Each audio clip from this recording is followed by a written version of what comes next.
Bonjour à tous, c'est Pamela. Je me suis rendu compte que j'avais pas fait un petit récap en fait de quelques définitions et puis quelques rappels mathématiques, ainsi que les niveaux d'organisation structurale du corps humain. On va rétablir tout ça. On va commencer du coup par quelques définitions. Donc la biochimie, c'est l'étude de la vie au niveau moléculaire. Ensuite, la biologie, c'est l'étude de la cellule, de ses composants, des organites et de leurs fonctions, des molécules et de leurs interactions, des relations entre la cellule et son environnement, ainsi que du transfert des informations entre le noyau et le milieu extracellulaire. Ça, c'est un peu tout ce qu'on a déjà un petit peu vu dans une autre de mes vidéos. Ensuite, il y a l'anatomie. Donc c'est l'étude de la forme et de la structure du corps et de ses parties, et les relations qu'elles ont entre elles. La physiologie, c'est l'étude du fonctionnement du corps, c'est-à-dire la façon dont elles jouent leur rôle et permettent le maintien de la vie. Et enfin, nous verrons le métabolisme, c'est l'ensemble des transformations chimiques qui se produisent dans l'organisme. Il comprend l'anabolisme et le catabolisme.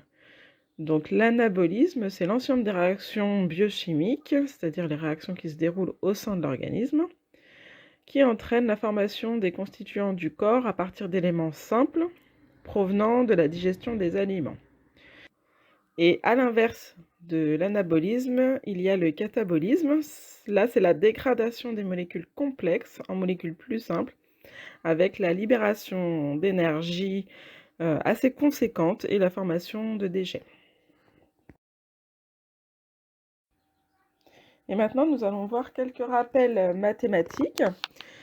Donc, nous avons les sous-unités avec déci qui représente un dixième, centi qui représente un centième, milli qui représente un millième. Il y a ensuite le micro qui représente un millionième. On parle aussi en ppm, c'est-à-dire partie par million. Il y a également nano qui représente 1 sur 1 milliard. Ensuite, il y a les unités de volume, donc le litre, qui est égal également à 1 décimètre cube. Il y a le millilitre, qui est égal à 1 centimètre cube, qu'on représente, souvent vous verrez écrit cc, donc 1 ml égale 1 cc.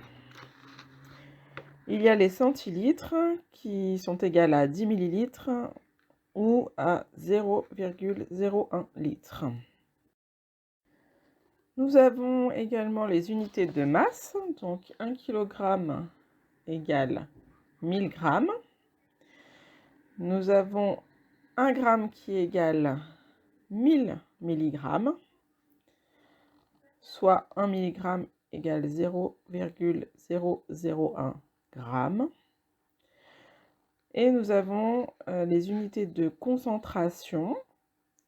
Donc généralement ça s'exprime en grammes par litre. Et du coup 1 gramme par litre égale 1 mg par millilitre. Et pour information, 1 mg par litre, c'est aussi égal à 1 ppm, soit une partie par million. Alors maintenant, nous allons voir les degrés structurels de l'organisation de notre corps. Nous allons commencer par l'atome. L'atome, c'est l'élément chimique le plus petit de notre corps. Les atomes se composent essentiellement d'éléments comme l'hydrogène, le carbone, l'azote et l'oxygène. Ensuite, plus grand, nous allons aller en ordre croissant. Donc plus grand, il y a la molécule. Donc la molécule, ce sont les atomes qui se lient grâce à des liaisons encore plus gros. Comme exemple, nous avons les vitamines, les protéines et les lipides. Plus grand encore, du coup, nous avons la cellule. La cellule, c'est, comme on l'a déjà vu, l'unité de base de tout être vivant. Donc, elle contient dans son corps cellulaire les organites, le noyau cellulaire avec l'information génétique, le cytoplasme et la membrane, du coup, qui entoure tout cela. Comme exemple, nous avons la cellule nerveuse, la cellule musculaire. Ensuite, nous avons le tissu. Donc, c'est la réunion prédominante de cellules d'un même type. Donc, il va y avoir le tissu osseux, le tissu sanguin, le tissu musculaire, le tissu nerveux. Plus grand encore, nous avons l'organe. Donc, c'est l'ensemble de tissus différents qui sont réunis pour remplir une fonction spécifique. Exemple, le cœur, les reins, le foie, le pancréas. Et enfin, le système d'organes, c'est le regroupement de plusieurs organes qui ont une relation étroite entre eux afin de remplir une fonction commune. Nous avons comme exemple le système nerveux, le système musculaire, le système vasculaire. Et du coup, je vais vous détailler les différents systèmes ainsi que leurs fonctions. Alors en premier lieu, nous avons le système nerveux qui se compose du coup du cerveau, de la moelle épinière et des nerfs. Ils ont pour fonction la pensée, les émotions. Ils régulent également l'activité de l'organisme et ils détectent et répondent aux modifications de l'environnement intérieur et extérieur. Il y a le système endocrinien, donc c'est le réseau de toutes les glandes qui produisent des hormones. Et il a pour fonction de régulariser l'activité de l'organisme grâce aux hormones qui sont véhiculées par le sang. Donc nous avons le système des glandes surrénales, les endorphines, l'insuline. Il y a le système cardiovasculaire, donc c'est le cœur, tous les vaisseaux sanguins et le sang.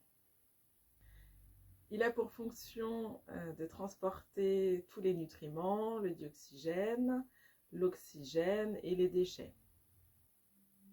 Il maintient également l'équilibre hydrique, donc c'est-à-dire l'eau, l'équilibre électrolytique, donc avec les ions, potassium, sodium, et acido-basique également. Il protège les infections, il contrôle la température corporelle, il protège les organes également, les organes vitaux, c'est-à-dire essentiellement le cœur, le cerveau, les poumons. Et il a un rôle aussi dans la coagulation, la prévention des pertes sanguines. Le système lymphatique, donc il se compose de la lymphe, des ganglions lymphatiques, des vaisseaux lymphatiques, du tissu lymphatique et des organes lymphatiques qui sont la rate, le thymus et les amygdales. Il a pour fonction de retourner les protéines et le plasma dans les vaisseaux sanguins. Il protège des infections. Il produit les globules blancs et il filtre le sang. Il y a le système digestif, donc il se compose de la bouche, de l'œsophage, de l'estomac, de l'intestin grêle, du côlon. Et il y a également les glandes annexes, les glandes salivaires, la vésicule biliaire, le foie, le pancréas. Donc il a pour fonction de transformer les aliments en nutriments. Les nutriments sont absorbés par l'organisme et les déchets sont éliminés. Il y a le système respiratoire, donc composé des poumons et des bronches. Sa seule fonction, c'est du coup de faire rentrer l'oxygène et d'évacuer le dioxygène de carbone. Il y a le système urinaire, donc composé des reins, des uretères, de la vessie et de l'urètre.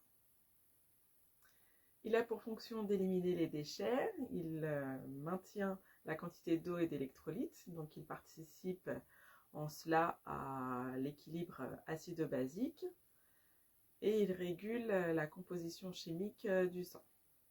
Il y a le système tégumentaire, donc il se compose de la peau, des ongles, des cheveux, des glandes sébacées et des glandes sudoripares. Il a pour fonction la régulation thermique, l'absorption de la vitamine D. Il élimine également les déchets via la transpiration et il joue un rôle dans les infections, quand il y a des brûlures ou des blessures. Nous avons également le système musculaire. Donc là, ce sont tous les muscles. Donc il a pour fonction les mouvements du corps, la mobilité des viscères. Ça veille au maintien d'une bonne posture. Ça participe également à la production de chaleur et à la circulation du sang. Il y a également le système osseux. Donc ce sont les os plus les articulations et le cartilage. Donc il a pour fonction de supporter, de maintenir le corps. Ça participe également à la production des globules rouges par la moelle osseuse et ça emmagasine des minéraux tels que le calcium. Il y a également le système reproducteur. Donc chez l'homme, il y a les testicules, la prostate, le pénis et les vésicules séminales. Et chez la femme, les ovaires, les trompes de Fallope, l'utérus, le vagin et les seins. Donc sa fonction, c'est la production des cellules reproductrices, les gamètes, de l'introduction du sperme dans le vagin, de la fécondation de l'ovule et du développement du fœtus. Et du coup, tous ces systèmes, toutes ces molécules, toutes ces cellules, tout ça, du coup, forment l'organisme vivant. Voilà, j'espère que c'est pas trop condensé. Et du coup, je vous retrouve bientôt pour une prochaine vidéo. Merci à tous.